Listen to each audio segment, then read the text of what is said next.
আপনাদের একটা অভিযান চলছে 1 তারিখ থেকে শুরু হয়েছে। ভাই মনে হয় ওই প্রশ্নটা করেছেন যে এই অভিযানে মাদক তারপর অস্ত্র সবকিছু বলেছেন, মাদকটা মনে হয় গ্যাপ করেছে। এই অভিযানটা নিয়ে যদি একটু বলেন, কোনো নির্দেশনা দিয়েছেন? আপনাকে আমি এইটুকু তথ্য দিতে পারি, ঢাকা মেট্রোপলিটন পুলিশ এবং পুলিশ হেডকোয়ার্টার এবং ক্ষেত্রমতে জেলা পুলিশের পক্ষ থেকে প্রতিদিন একটা তথ্য সরবরাহ করা হচ্ছে।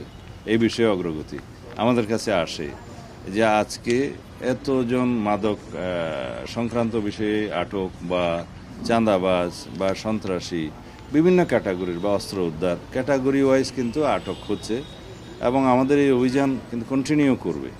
এই বিষয়ে আমরা জিরো টলারেন্স এই জন্যই ঘোষণা করেছি যে মাদক বিশেষ করে জুয়া অনলাইন এগুলো বন্ধ না করতে পারলে সমাজের ব্যালেন্স নষ্ট হয়ে যাবে। Thank you. অনলাইন জুয়ার অ্যাপস তো প্রকাশ্যে চলছে, ব্যবস্থা হচ্ছে সিআইডি কেউ এগুলোর বিরুদ্ধে ব্যবস্থা না।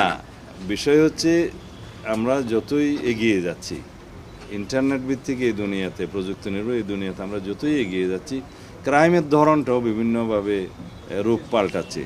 সেই জন্য আমরা এগুলোকে অ্যাড্রেস করার জন্য একটা আইন প্রণয়নের ব্যবস্থাও গ্রহণ করব। সেই জন্য আমরা অলরেডি একটা কমিটি করে দিয়েছি। এর আগ পর্যন্ত আমরা যেভাবে পারি সেই সাইটগুলো, সেই ওয়েবগুলো ব্লক করার চেষ্টা করছি।